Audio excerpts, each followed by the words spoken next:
60s, we moved to East Flatbush. And not knowing anyone in the neighborhood, we found the shul around the corner. And we started going to shul there. And the rabbi was J.J. Hecht. The rabbi was a mind reader. He knew if you were a good person, he knew if you were in trouble, he knew if you needed help. My father got sick, the rabbi was there. I fell in love with the man. I mean, he would tell me to jump, I would jump. I would almost be willing to commit a crime for him. That's how much I loved him. You know, it's like a father-son relationship. Dad tells you to do something, you do it. Arrangements were made to go to Yeshiva Hadar Torah, which I spent a couple of years. Rabbi Hecht insisted that either you learned or you don't belong here. And I did. Not a rabbi, I'm not Lubavitch. I'm a soft touch. And the rabbi knew it. I think most of the boys that go to Hadar Torah wind up marrying girls from Lubavitch. I didn't, I was different. I found an Israeli. I met him in a pizza place, talking about wanting to make Aliyah, but I needed money. So Sam suggested, well, I can give you a job typing up labels for National Committee. I had labels to put on envelopes. I had her print the labels. And he would come over to the house, bring me the addresses, I would type up the labels, and after a few times, he invited me out for coffee, and this is how we started dating. Everything that we were involved with or spoke about was National Committee. One thing led to another, and we got married. So National Committee was really our shadchan.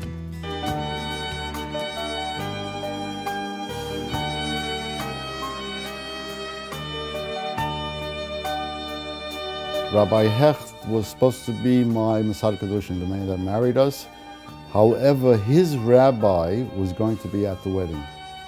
And Rabbi Israel Jacobson was the Masad Kedushin. Rabbi Hecht said that he couldn't be Masad Kedushin as long as his rabbi was there. And Rabbi Hecht read the Ketubah for us.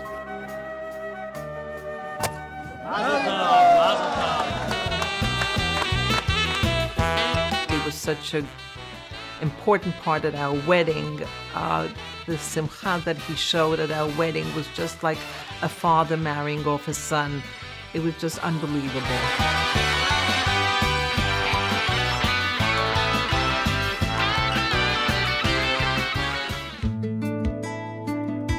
During the summer, instead of hanging out, I went downstairs to National Committee. Helped in the office, helped them this, helped them that. That was summertime, National Committee, Camp Amuna. I saw children going up there, the rags to riches. I mean, they were poor kids, never. And they were in Camp Amuna. And there was no question, can't afford anything, fine, no problem. We'll take you to Camp Amuna. You can afford 50 a week? We'll take 50 a week, whatever it was. Jewish education is most important, no matter to where the child comes from what walks of life. You give them the spark, you give them an education, you give them a start, and you don't know how far it can go. Wednesday afternoons at National Committee. Release time.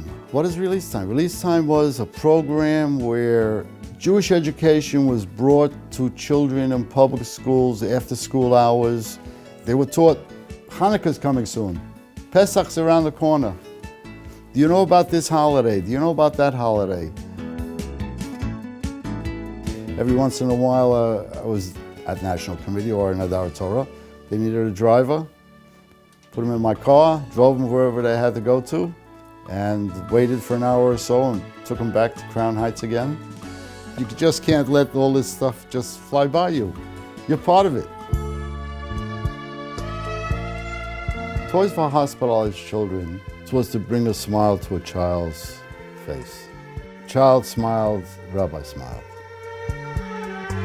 toys continued. Hanukkah came around, Christmas came around, didn't make a difference. They were black, they were whites, Latinos, made no difference. Went up to a floor with literally 3, 4, 5 people with handfuls of toys and just gave them out, just to bring a little cheer to the children. It's still going on. It's beautiful to see something like that. JJ was like a father. I mean, just talk to him, plain simple, open, like to your father. No secrets, no hiding, all the truths. And he was always there for you. He was just a person with great energy. You could see it in the way he was dancing, the way that he was talking. He had a powerful voice. I would hear him on the radio. The way he conveyed his message to people, it just went straight to your heart. The love that Rabbi J.J. Hecht invested for so many years continues to inspire NCFJE as we expand into the future, with plans to renovate our facilities. In order to serve the needs of our community, the National Committee will add a state-of-the-art dormitory, library, and synagogue. This growth will ensure continued excellence in the education of our young students. When facing so many financial worries, people often find it difficult to purchase basic necessities for their family. Our renovated food pantry will continue to provide a warm and loving environment, serving everyone in need with a smile and dignity. The vans of the Release Time program will continue to roll every Wednesday, expanding outreach and teaching more and more children the beauty of Judaism in a fun and exciting way. Toys for Hospitalized Children will continue to expand nationwide as we bring a smile to the faces of children who need it so much. Expanding Camp Emunah to allow more children to experience the summer of their lifetime is our ongoing dream. Last summer, we completed construction on 2 beautiful new bunkhouses, with plans to eventually renovate the entire campgrounds. The dedicated staff of the National Committee continues to work behind the scenes to offer counseling, orphan, poor, and sick fund, education, social services, Operation Survival, immigrant services, early intervention for troubled youth, and many, many more programs. Expanding the scope of our services will allow us to continue to make a difference in people's lives for years to come, as we have done so well in the past.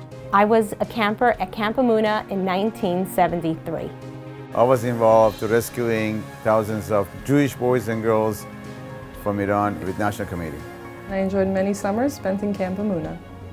I was a student in Hadar Torah from 1975 through 1979.